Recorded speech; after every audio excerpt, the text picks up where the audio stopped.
আল্লাহ তাআলা বলছেন ইয়াউমাইদিন তুরাজুন, কিয়ামতের ময়দানে সকল মানুষকে উপস্থিত করা হবে। যতগুলো মানুষ মৃত্যুবরণ করেছে, যতগুলো প্রাণী মৃত্যুবরণ করেছে, সকল মানুষ এবং প্রাণীকে কিয়ামতের ময়দানে আল্লাহ তাআলা জমা করবে হাসরের ময়দানে। আখিরাতে সেই দিন আল্লাহ তাআলা সকল মানুষকে একত্রিত করবে। করার পর আল্লাহ পাক রব্বুল আলামিনের সামনে সকল ব্যক্তি দাঁড়িয়ে থাকবে। কেমন হয়ে দাঁড়িয়ে থাকবে? আল্লাহ নবী সাল্লাল্লাহু আলাইহি ওয়াসাল্লাম বলছেন, আল্লাহ নবী বলছেন ইহসারুন নাস ইয়াউমাল কিয়ামাতে উফাতান উরাতান গুরলা, প্রত্যেকটা মানুষ উলঙ্গ হয়ে কিয়ামতের ময়দানে দাঁড়িয়ে থাকবে, খালি পায়ে এবং উলঙ্গ হয়ে খাতনাবিহীন কিয়ামতের ময়দানে দাঁড়িয়ে থাকবে। আজকে কত সুন্দর কাপড় আপনি পরিধান করে এখানে এসেছেন, কিন্তু কিয়ামতের ময়দানে কোনো মানুষের পোশাক থাকবে না, কোনো মানুষের পায়ে জুতা থাকবে না, কোনো মানুষের খাতনা করা থাকবে না, প্রত্যেকটা মানুষ খাতনাবিহীন থাকবে। এই কথা শুনে আম্মা জান আয়েশা রাদিয়াল্লাহু তাআলা আনহা আল্লাহর নবীকে প্রশ্ন করলেন, ওগো আল্লাহর নবী, সেই সময় কি পুরুষ মানুষ মহিলার দিকে দেখবে না? মহিলা কি পুরুষের লজ্জা স্থানের দিকে দেখবে না? নবীজি বলছেন, হে আমার প্রাণের বিবি, তুমি শুনে রেখে দাও, কিয়ামতের ময়দানটা এমন একটা ময়দান হবে যেই সময় মানুষ নাফসি নাফসি করবে, মানুষ এই দিক সেই দিক দেখা দূরের কথা, নিজে কি অবস্থায় আছে মানুষ সেই দিন খেয়াল করবে না। এমন একটা সময় পৌঁছে যাবে যেই সময় মানুষ নিজের দিকে দেখার মতো তার সময় থাকবে না। শুধু একটাই তার কামনা, কখন আমার বিচার হবে, কখন ফয়সালা হবে। এই দিকে জমিন থেকে তাপ উঠছে, সেই দিন মাথার উপরে সূর্য চলে আসবে, খুব কাছে সূর্য চলে আসবে। হাদিসের বর্ণনায় পাওয়া যায় কোনো মানুষের আমল অনুযায়ী ঘাম হবে টাকনো পর্যন্ত, কোনো মানুষের আমল অনুযায়ী ঘাম হবে হাঁটু পর্যন্ত, কোনো মানুষের ঘাম হবে মাজা পর্যন্ত, কোনো মানুষের ঘাম হবে কান পর্যন্ত, এমনকি কোনো মানুষ ঘামে হাবুডুবু হাবুডুবু করবে। এই অবস্থায় সেই দিন আল্লাহ পাক রব্বুল আলামিন একটা ডাক দিয়ে বলবেন, ওয়াবতাজুল ইয়াউমা আইয়ুহাল মুজরিমুন, আল্লাহ তাআলা বলবেন, হে মুজরিমরা, তোরা আজকে পৃথক হয়ে যায়। সেই দিন কিয়ামতের ময়দানে নামাজি ব্যক্তি একদিকে দাঁড়িয়ে যাবে, বেনামাজি একদিকে দাঁড়িয়ে যাবে, মুনাফিক একদিকে দাঁড়িয়ে যাবে, প্রত্যেকটা ব্যক্তি এক এক এক এক করে দাঁড়িয়ে যাবে। যেমন আজকে বিডিও অফিসে বলে দেয়, পাড়া করবের মানুষ একদিকে দাঁড়িয়ে যাও, কুসরাক্ষার মানুষ একদিকে দাঁড়িয়ে যাও, ভাদুর মানুষ একদিকে দাঁড়িয়ে যাও, দিয়ে তোমরা হিয়ারিং এর কাগজগুলোকে জমা করো। সেই দিন আল্লাহ তাআলা একটা ডাক দিয়ে বলবেন, ওয়ান্তাজুল ইয়াউমা আইয়ুহাল মুজরিমুন, আল্লাহ তাআলা বলবেন, হে মুজরিমরা, পাপাচারীরা, তোরা আজকে পৃথক হয়ে যা। তখন নেককার মানুষ, ঈমানদার মানুষগুলো, 5 ওয়াক্ত সালাত আদায়কারী মানুষগুলো একদিকে দাঁড়াবে, এবং যারা অন্যায় করেছে, যারা জীবনের নামাজ পড়েনি, তারা একদিকে দাঁড়াবে, যারা আল্লাহকে অস্বীকার করেছে তারাও একদিকে দাঁড়াবে।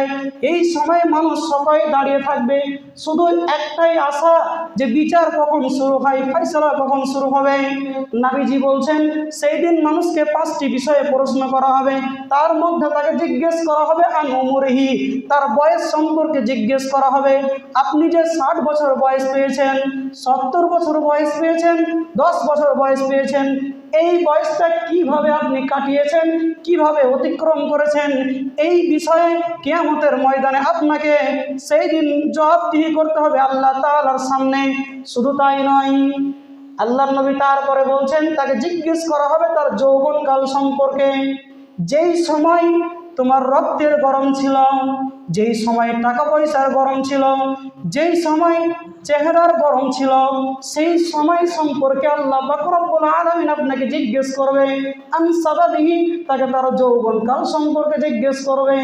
এবার তারপরে নবীজি বলছেন, তাকে জিজ্ঞেস করবে তার মালগুলো কোন জায়গা থেকে উপার্জন করেছে এবং তার মালগুলোকে কোথায় খরচ করেছে। তারপরে তাকে জিজ্ঞেস করবে সে কতটা জ্ঞান অর্জন করেছে এবং তার অনুযায়ী কতটা আমল করেছে। এই সম্পর্কে কিয়ামতের ময়দানে তাকে জিজ্ঞেস করা হবে। মানুষ দাঁড়িয়ে থাকবে। সম্মানিত উপস্থিতি, কোনো মানুষ লড়তে পারবে না সেই দিন কিয়ামতের ময়দানে। সেই দিন আল্লাহ তাআলা আরেকটা হুঙ্কার দিয়ে বলবেন, লিমানিল মুলকুল ইয়াউম, সেই দিন আল্লাহ তাআলা বলবেন, হে দুনিয়ার জালেমেরা, তোমরা শুনে রেখে দাও, যারা মানুষের উপরে অত্যাচার করেছিলে, যারা মানুষের সম্পদ অন্যায়ভাবে লুটে লুটে খেয়েছিলে, সেই দিন আল্লাহ তাআলা বলবেন, লেমানিল মুলকুল ইয়াউম, আজকে তোমরা বলো আজকের বাদশা কার, আজকের দিনের রাজাকে। সেই দিন আল্লাহ তাআলা বলবেন। সম্মানিত উপস্থিতি, এমন তো অবস্থায় প্রত্যেকটা মানুষ অজুর পেশ করতে থাকবে যে আল্লাহ আমি এই পাপ করিনি, ওই পাপ করিনি। আল্লাহ তাআলা সূরা ইয়াসিনের 65 নম্বর আয়াতে বলছেন, আল ইয়াউমা নাখতিমু আলা আফওয়াহিহিম, সেই দিন আল্লাহ পাক রব্বুল আলামিন এই মুখটাকে বন্ধ করে দিবে। এই মুখ আর সেই দিন আল্লাহ তাআলার সামনে কথা বলবে না। ওয়া তুকাল্লিমুনা আইদিহিম, যে হাতকে আপনি যত্ন করে রেখেছেন, যে হাত কেটে গেলে আপনি ব্যান্ডেজ করেন, যে হাতে একটু আগুন লাগলে জ্বালা করে আপনি পানি দিয়ে মহলম দিয়ে সে হাতটাকে ভালো করেন, কিয়ামতের ময়দানে আপনার যখন মুখ বন্ধ করে দেওয়া হবে, আল্লাহ বলছেন ফাতুকাল্লিমুনা আইদিহিম, আপনার হাত সেই দিন আল্লাহ তাআলার সামনে সব খুলে খুলে খুলে খুলে বলে দিবে, হে যুবক, এবার একটু বিশ্বাস করেন, আপনার হাত দিয়ে যতগুলো আপনি অন্যায় করেন, আপনার হাত দিয়ে যত আপনি ফ্রি ফায়ার খেলেন, আপনার হাত দিয়ে যত আপনি মোবাইলে অশ্লীল দৃশ্য দেখেন, প্রত্যেকটা কথা কিয়ামতের ময়দানে এই হাত এক এক এক এক করে বলে দিবে, আপনি হাত দিয়ে কতটা অন্যায় করেছেন, হাত দিয়ে কতটা গুনাহ করেছেন, সেই দিন হাত আপনার বিরুদ্ধে সাক্ষী দিবে।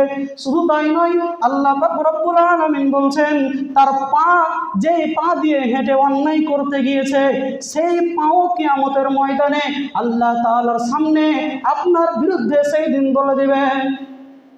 আপনার হাত সেই দিন বলবে, আপনার মুখটাকে বন্ধ করে দেওয়া হবে, আপনার হাত বলবে, আপনার প্রত্যেকটা আঙ্গুল সেই দিন আল্লাহ তাআলার সামনে আপনার বিরুদ্ধে সাক্ষী দিবে, আপনার পা আপনার বিরুদ্ধে সাক্ষী দিবে যে এই দেখ আমি অন্যায় করতে যাইনি, কিন্তু পা আমাকে হাঁটিয়ে সেই জায়গায় নিয়ে গিয়েছিল।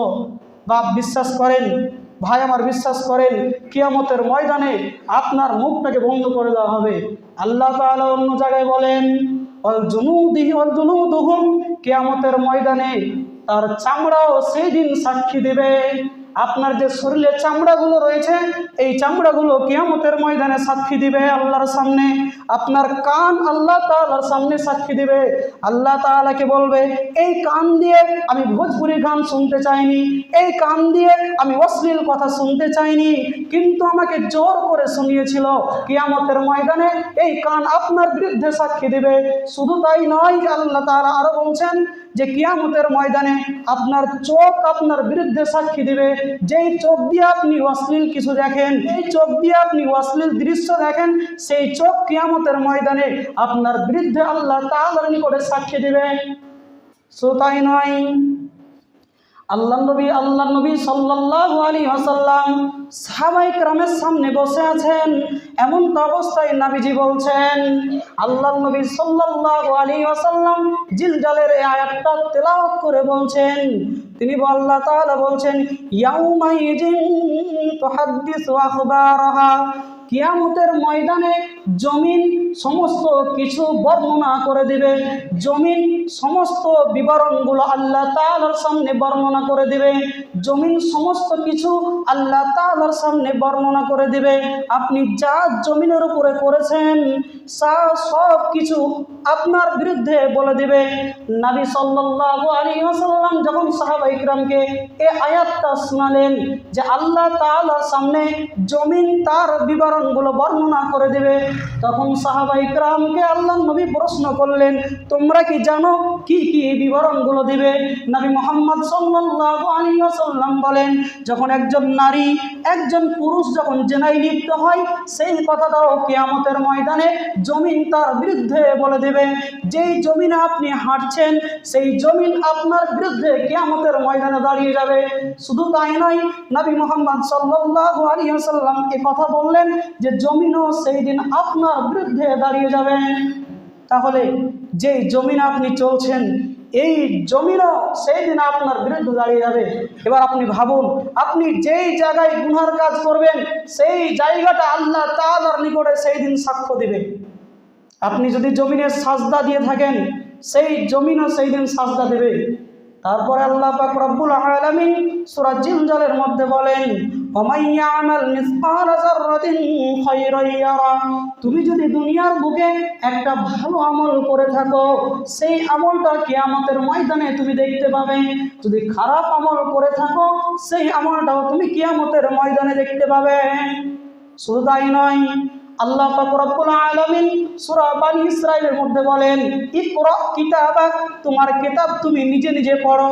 তার আগে একটা কথা ভালো করে বুঝলেন।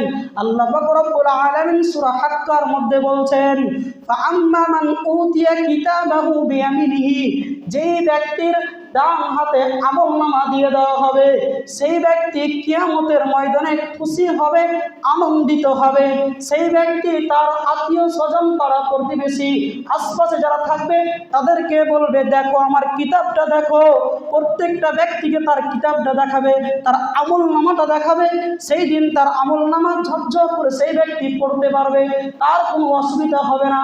আজকে নিজেকে বলছেন আমি একজন মূর্খ, আমি বাংলা পড়তে জানি না, ইংরেজি পড়তে জানি না, আরবি পড়তে জানি না, কিন্তু কিয়ামতের ময়দানে আপনি সব থেকে শিক্ষিত ব্যক্তি হয়ে দাঁড়াবেন। সেই দিন আপনি ঝরঝর করে আপনি পড়তে পারবেন, এই আমলনামাটা আমার কি লেখা আছে, আমি যাহা করেছি সমস্ত কিছু এই আমলনামায় লেখা আছে।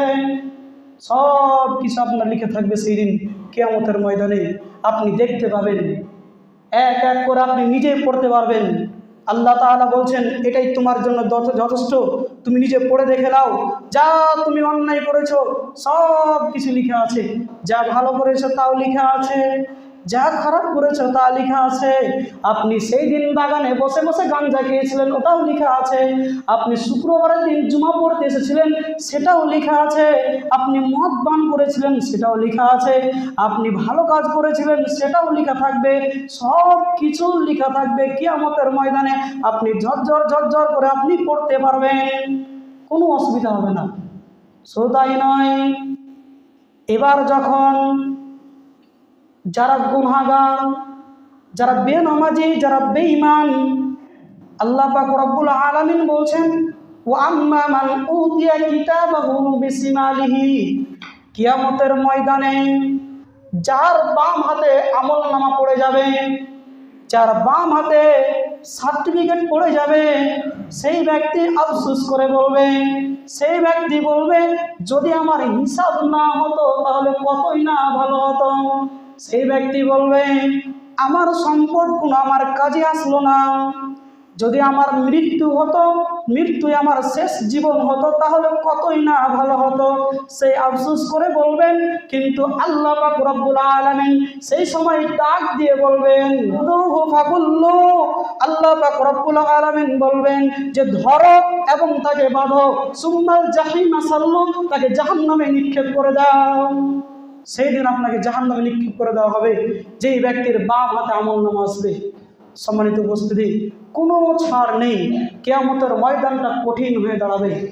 শুধু তাই নয়, আর যখন তার নেকির পাল্লা হালকা হয়ে যাবে, তখন সেই ব্যক্তি আফসোস করবে, সেই ব্যক্তি নেকির জন্য ছুটাছুটি করবে।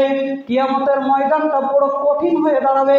আজকে কাগজের জন্য আপনাকে আপনার ভাই সাহায্য করে, কাগজের জন্য আপনার প্রতিবেশী সাহায্য করে, কাগজের জন্য আপনার কম্পিউটারের দোকান আপনাকে সাহায্য করে।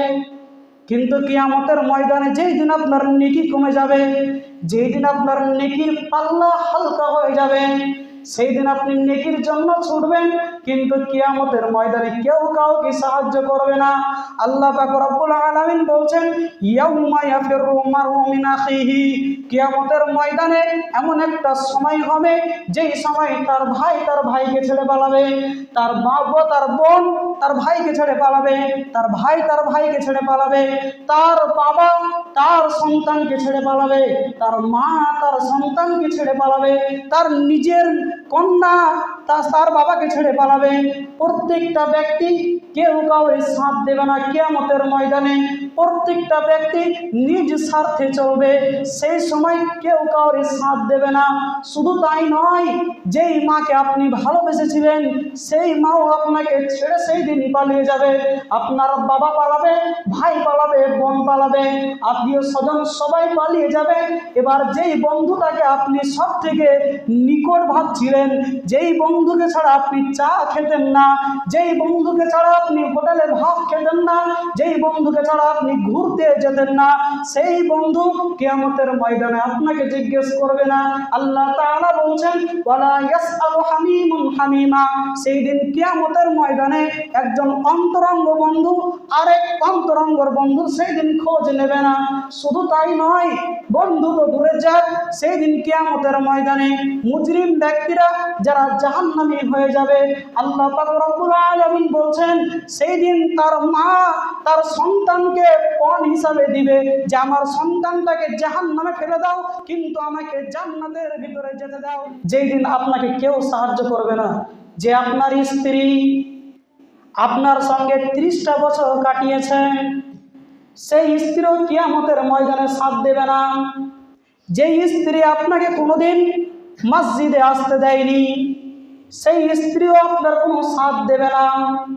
যেই স্ত্রী আপনাকে ফজরের সালাতে মসজিদে আসতে দেয় না, ব্ল্যাঙ্কেট থেকে উঠতে দেয় না, সেই স্ত্রীও কিয়ামতের ময়দানে সাথ দেবে না। সেই স্ত্রীও সুযোগ নিয়ে থাকবে, যদি আমার স্বামীকে জাহান্নামে দিতে পারি আর তার পরিবর্তে যদি আমি জান্নাতে যেতে পারি তাহলে আমি সব থেকে ভালো হব। ভাই আমার, সেই দিন কেউ কাউকে সাহায্য করবে না, সবাই নাফসি নাফসি করবে। এমন অবস্থায় কেউ কাউরে সাথ দেবে না, এমন একটা দিন হবে কিয়ামতের ময়দান। সম্মানিত উপস্থিতি, এই কিয়ামতের ময়দানে আমাদেরকে বাঁচতে হলে সে আল্লাহ তাআলার নিকটে দোয়া করতে হবে এবং তার ইবাদত করতে হবে, তাছাড়া কোনো বিকল্প পথ নেই। না তো কিয়ামতের ময়দানে কেউ বাঁচতে পারবে না। সকল ব্যক্তি যদি আল্লাহ তাআলা আপনাকে একবার ধরে নেয়, যদি আল্লাহ পাক রব্বুল আলামিন আপনাকে একবার ধরে নেয় তাহলে কেউ আপনাকে বাঁচাতে পারবে না। সেই দিন আল্লাহ তাআলার ধরাটা খুব কঠিন। আল্লাহ যখন কোন ব্যক্তিকে ধরে নেবে কেউ বাঁচাতে পারবে না। আজকে হয়তো আপনার বাবা, আপনার ভাই কোনো একটা কাগজের বিনিময়ে, টাকার বিনিময়ে আপনাকে ছাড়িয়ে নেবে, কিন্তু কিয়ামতের ময়দানে কেউ আপনাকে বাঁচাতে পারবে না। প্রত্যেকটা ব্যক্তি কিয়ামতের ময়দানে শুধু ছুটোছুটি করবে। কিন্তু এই কথাটা মনে রাখবেন, প্রত্যেকটা ব্যক্তি উলঙ্গ হয়ে থাকবে, কারোর কাপড় থাকবে না, কোনো ব্যক্তির কাপড় থাকবে না। আজকে প্রত্যেকটা ব্যক্তিকে, মুসলিম ব্যক্তিকে তার মুসলমানি দিয়ে তার খাতনা করে, কিয়ামতের ময়দানে খাতনাবিহীন প্রত্যেকটা মানুষ দাঁড়াবে। সম্মানিত উপস্থিতি, সেই দিন সবাই দাঁড়িয়ে থাকবে। সেই দিন এমন একটা অবস্থা হবে যে সেই দিন মানুষ হাই হাই করবে, কিন্তু সেই দিন মানুষের মধ্যে 7 শ্রেণীর মানুষ সেই দিন আরশের নিচে স্থান পাবে, আল্লাহর রহমতের ছায়ার তলে আশ্রয় পাবে। তারা কারা? তার মধ্যে আমি 2 জনের নাম বলবো, বেশি নয়। 1 নম্বর, আল্লাহর নবী বলছেন আল ইমামুল আদিল, ন্যায় পরায়ণ শাসক, ন্যায় পরায়ণ বাদশাহ, ন্যায় পরায়ণ মডল, ন্যায় পরায়ণ বিচারক। কিয়ামতের ময়দানে সেই ব্যক্তি আল্লাহ তাআলার রহমতের ছায়ার তলে আশ্রয় পাবে। আপনি হলেন আপনার পরিবারের একজন দায়িত্বশীল, আপনি হলেন পরিবারের একজন শাসক। আপনি যদি ন্যায় হন তাহলে কিয়ামতের ময়দানে আপনি আল্লাহ তাআলার রহমতের ছায়ার তলে আশ্রয় পাবেন। নাম্বার 2, আল্লাহর নবী সাল্লাল্লাহু আলাইহি ওয়াসাল্লাম বলেছেন ওয়াশাবুন নাসা ফি ইবাদাতি রাব্বি, যেই যুবকের যৌবনকালটা আল্লাহ তাআলার ইবাদতে কেটেছে, যেই সময় যুবকের চেহারা দেখলে নারীরা তাদের অন্তরকে ঠিক রাখতে পারতো না, তাদের মাথাকে ঠিক রাখতে পারতো না, যেই সময় কোনো যুবতী যৌবনকালে একজন ছেলে যদি তার চেহারা দেখে তাহলে তার মাথা ঠিক রাখতে পারে না, ওই সময় যদি ওই নারী, ওই সময় যদি ওই যুবক আল্লাহ তাআলার ইবাদতে তার যৌবনকালটাকে কাটাতে পারে তাহলে ওই ব্যক্তি আল্লাহ তাআলার রহমতের ছায়ার তলে কিয়ামতের ময়দানে আশ্রয় পাবে। যেই দিন মানুষ ছুটাছুটি করবে, যেই দিন মানুষ ছায়া খুঁজবে, যেই দিন মানুষ পানি পান করার জন্য পানি খুঁজবে, সেই দিন আল্লাহ পাক রব্বুল আলামিন ওই যুবককে আল্লাহ তাআলার রহমতের ছায়ার তলা আশ্রয় দিবে। যেই যুবকের যৌবনকালটা আল্লাহ তাআলার ইবাদতে কেটেছে। আপনার যৌবনকালটা ফ্রি ফায়ার খেলতে খেলতেই কেটে গেল, আপনার যৌবনকালটা মেয়ের পিছনে ঘুরতে ঘুরতেই কেটে গেল। ভাই বলেন, কিয়ামতের ময়দানে আল্লাহ আপনাকে তার রহমতের ছায়া দিবে? আপনার যৌবনকালটা মানুষের সম্পদ গ্রাস করতে করতেই কেটে গেল, তাহলে বলেন আপনি কি আল্লাহর রহমতের ছায়ার তলে আশ্রয় পাবেন? এই জীবনটা ধোঁকাময় জীবন। আমি বহুদিন বলেছি, এই জীবনটা ধোঁকাময় জীবন। আপনার আসল জীবন শুরু হবে মরার পর থেকে।